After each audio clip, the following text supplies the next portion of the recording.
Assalamualaikum, apa kabar teman-teman? Semoga kita senantiasa berada di bawah lindungan dan ridho Allah Subhanahu wa Ta'ala. Jumpa lagi dengan channel Keluarga Serasi, channelnya para keluarga yang mendambakan kehidupan serasi bersama alam.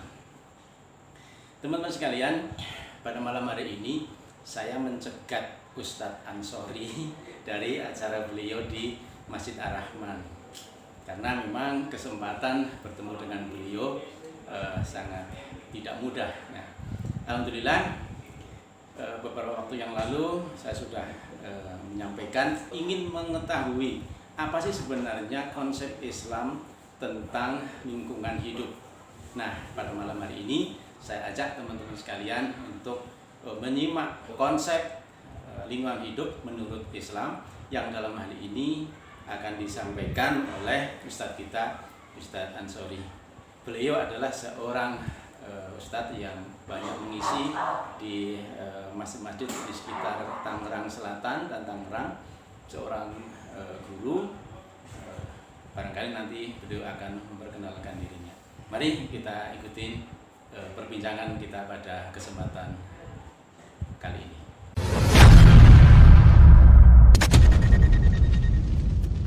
Assalamualaikum Ustaz. Assalamualaikum. Apa kabar Ustaz? Baik, sehat insyaallah. Terima kasih nih waktunya sudah bersedia untuk kita berbincang-bincang tentang masalah lingkungan hidup nih Ustaz.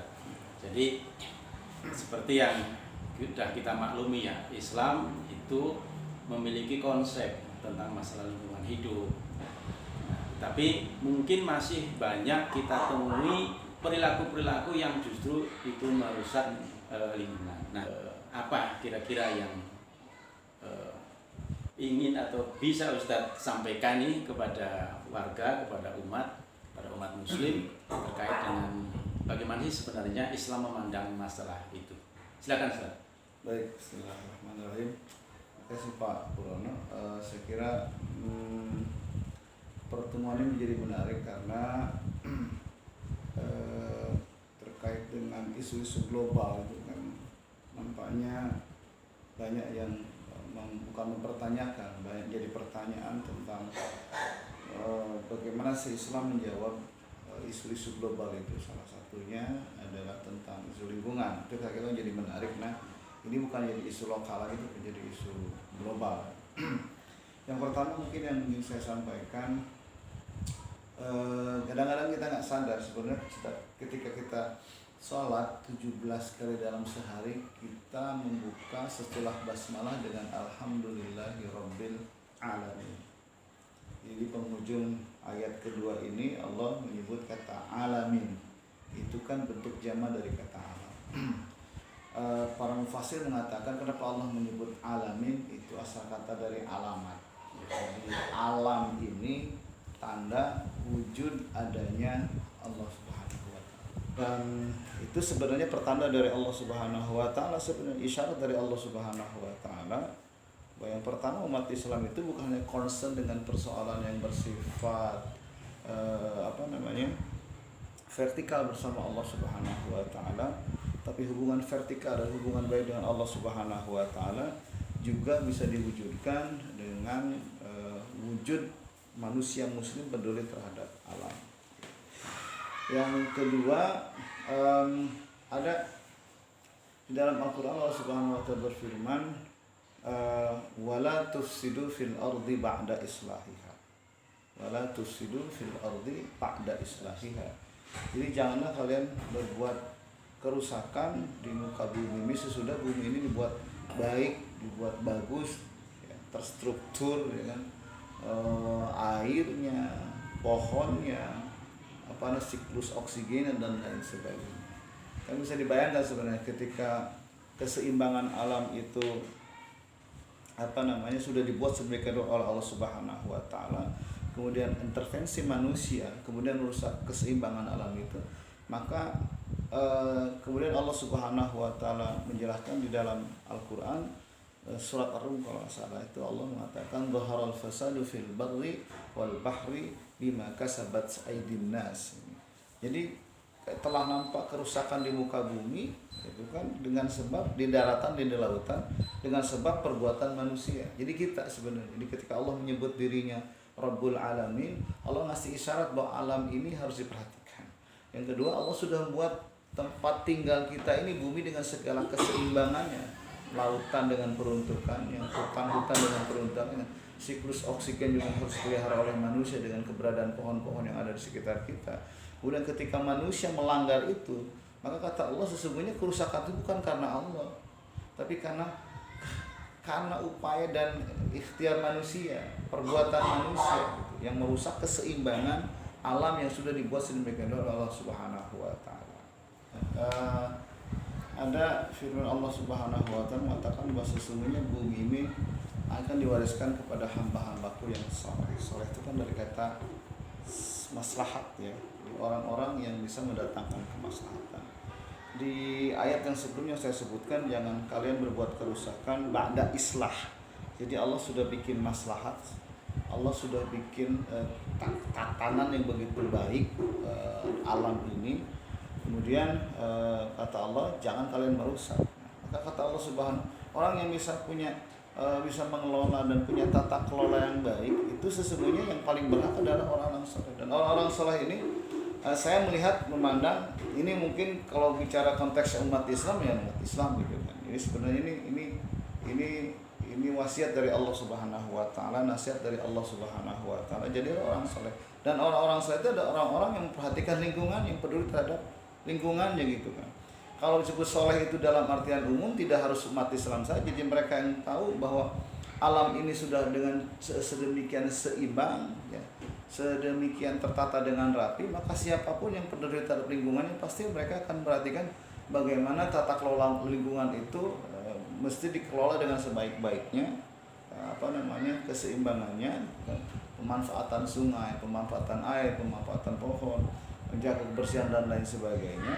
Dan itu sebenarnya wujud dari janji Allah Subhanahu wa taala yang pantas mengemban amanah bumi ini, mengelola tata kelola bumi adalah orang-orang yang selalu mendatangkan kemaslahatan. Allah mengatakan bumi ini sebenarnya pantasnya diwariskan pada orang-orang yang saleh gitu. Itu sebenarnya. Secara ajaran ya, Islam sudah banyak ya sebenarnya Ustaz ya, untuk mengelola bumi ini dengan sebaik-baiknya. Nah, kalau boleh tahu nih Ustaz, sebenarnya sudah sebanyak apa sih dari para pimpinan umat Islam gitu ya, itu di dalam mengajak umat itu untuk mengelola alam ini dengan sebaik-baiknya gitu. Baik. Iya sebenarnya kan para ulama itu sudah berupaya menurunkan sebut sajalah kaidah-kaidah yang Allah Subhanahu wa taala firmankan di dalam Al-Qur'an, begitupun konsep-konsep lingkungan yang disabdakan oleh Rasulullah SAW itu dalam mungkin sebuah rumusan fikih, namanya fikih lingkungan sebenarnya. Ini sebenarnya beranjak dari kesadaran bahwa ya Allah yang menciptakan, Allah yang paling tahu tata kelolanya gitu. Dan bagi kita umat manusia, wabil khusus umat Islam itu tinggal tanya saja Allah dan Rasulullah SAW bagaimana sih mengelola alam itu dengan baik sebenarnya. Artinya kalau bicara regulasi yang sifatnya nakli itu sudah jelas. Ketika para ulama merumuskan, sebenarnya kan para ulama kan berupaya ingin memudahkan agar umat manusia, wabil khusus ini umat Islam itu memahami bahwa sesungguhnya Islam tidak hanya berbicara tentang hubungan baik kita dengan Allah Subhanahu wa taala dalam artian vertikal, dalam sholat kita, dalam doa kita atau ibadah-ibadah formal lain. Ternyata kita hidup di dunia ini dengan lingkungan yang Allah Subhanahu wa taala sediakan. Dan lingkungan itu sebenarnya orang mungkin berpikir soleh pada Allah, soleh kepada sesama, soleh kepada orang tua. Dia lupa, dia juga harus menjalin kesalehan itu terhadap lingkungannya gitu. Satu misal gini, makhluk hidup yang di sekitar kita kan tanaman-tanaman itu kan makhluk-makhluk hidup yang sesungguhnya akan membawa kemaslahatan bagi manusia. Kadang-kadang kita lupa gitu kan kalau sumbangsih tanaman-tanaman di sekitar kita, pohon-pohon di sekitar kita itu kan membawa kemaslahatan untuk kita, oksigen yang diproduksi, ya kan, itu bermanfaat untuk kita. Simbiosis mutualisme antara kita ketika mengeluarkan menghirup oksigen kemudian jadi karbon dioksida bermanfaat untuk tanaman. Maka sebenarnya ini kan pesan dari Allah Subhanahu wa taala. Ya, umat Islam sebenarnya wajib peduli terhadap lingkungan, menanam pohon, menjaga tanaman dan lain sebagainya. Karena itu menjaga maslahat untuk kehidupannya sendiri, bukan hanya untuk dirinya. Jadi ketika seorang muslim menanam pohon, maslahat untuk dirinya dan maslahat untuk lingkungannya gitu. Semakin mungkin umat Islam itu rajin menebang pohon, itu sebenarnya dia membunuh dirinya dan lingkungannya sebenarnya. Karena semakin sedikit pohon berarti kan produksi oksigen itu kan makin menipis. Nah, ini sebenarnya kalau konsep ini dihubungkan secara sains itu kan, kemudian dihubungkan juga dengan firman Allah Subhanahu wa taala, bahwa bumi itu sudah dibuat sedemikian maslahat oleh Allah Subhanahu wa taala, maka sebenarnya Islam sudah menjawab isu-isu lingkungan sejak lama. Konsep-konsep itu sudah jauh. Jika umat Islam sadar itu kan, itu kan, dan paham sebenarnya harusnya umat Islam itu di seluruh dunia dimanapun mereka berada itu hidupnya sejahtera, sehat, itu kan seharusnya gitu. Baik Ustaz, sudah cukup ini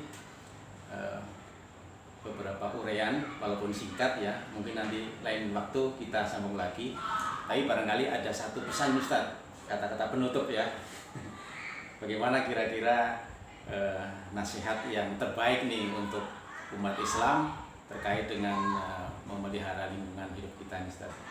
Bahwa umat Islam yang baik adalah umat Islam atau seorang muslim yang bukan hanya peduli hubungan baik dirinya dengan Allah Subhanahu wa taala, menata hubungan baik dengan sesama manusia, tetapi juga alam sekitar. Karena pesan itu adalah pesan-pesan yang bukan hanya tersirat tetapi tersurat di dalam Al-Quran dan sabda-sabda Rasulullah Sallallahu Alaihi Wasallam.